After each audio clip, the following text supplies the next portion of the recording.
Hello everyone, and welcome to another endoscopic case presentation. This time looking at an unusual way of dilating a difficult benign esophageal stricture. The case is of a 71-year-old frail man with a history of asthma, hypertension and epilepsy. He presented 6 years ago with reflux symptoms and dysphagia. An upper GI endoscopy showed esophagitis and a benign esophageal stricture at 35 centimeters from the incisors. The stricture was traversable and did not require dilatation. He was treated with high-dose proton pump inhibitors. He remained well until 4 years ago when he again presented with dysphagia, and this time the stricture was dilated with a CRE balloon, initially to 12 millimeters and then to 15 millimeters a month later. High-dose proton pump inhibitor was continued. He remained well for the next 3 or 4 years, but he again presented with dysphagia 5 months ago. 3 further balloon dilatations were carried out over a period of 3 months, with the last 2 dilatations to a calibre of 15 millimeters. He now attends for another endoscopy and possible dilatation for recurrent dysphagia.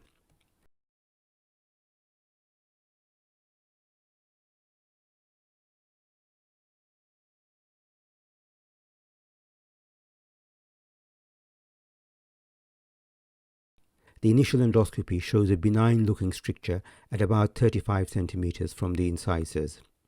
The stricture is not easily traversable with the standard adult gastroscope, whose diameter is 10.2 millimeters. We normally dilate esophageal strictures with CRE balloons or Bougie dilators, such as the Savary-Gilliard dilator. Generally, both methods are equally effective, both have pros and cons, and it generally boils down to personal preference. Today I shall show you a less well-known method for dilating esophageal strictures using a Bougie cap. These plastic caps come in different sizes and are designed to fit onto the tip of the endoscope. Each cap can dilate to 2 different diameters. The smallest cap dilates to 7 and 8 millimeters, whilst the largest cap dilates to 17 and 18 millimeters. Caps dilating to 11-12 millimeters and larger fit onto a standard gastroscope. Smaller caps fit onto a transnasal endoscope. For this case, we decided to use a 15-16 millimeter Bougie cap.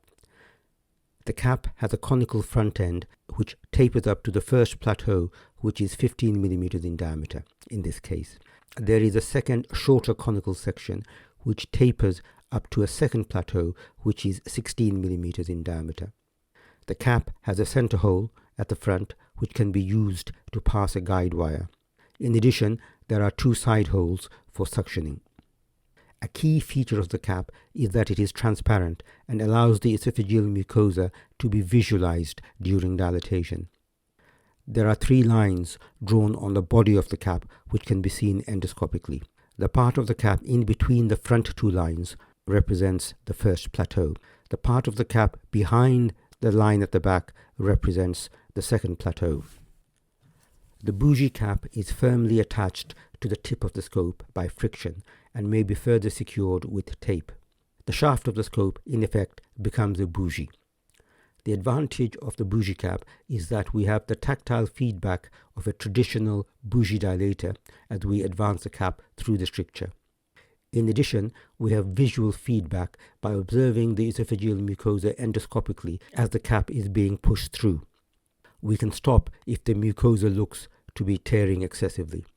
Another advantage of the Bougie cap is that there is less plastic waste compared to the other 2 techniques. Here I have passed the scope into the esophagus with the Bougie cap attached. A jag wire is passed through the front hole of the cap and through the stricture. Dilatation can be done without a wire, but the wire gives some guidance for the tip of the cap and gives the endoscopist some reassurance. The shaft of the scope is pushed gently so that the cap engages with the stricture.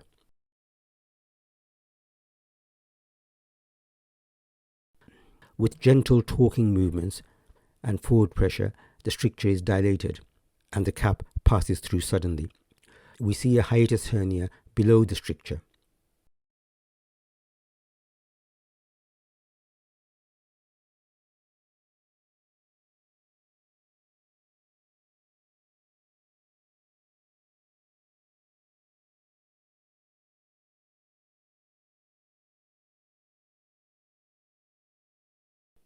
The scope is withdrawn and the stricture is inspected for evidence of perforation.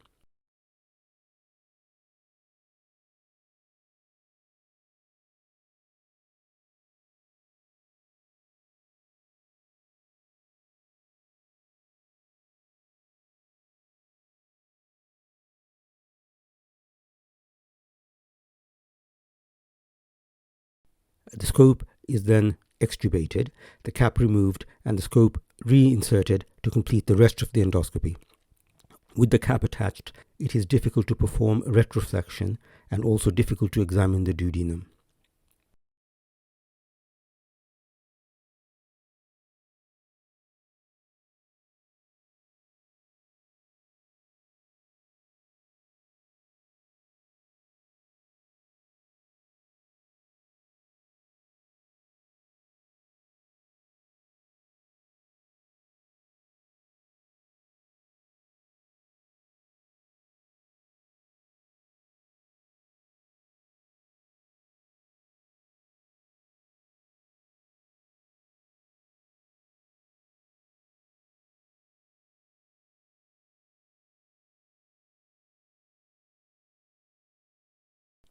I hope you enjoyed this presentation. See you at the next one. Bye for now.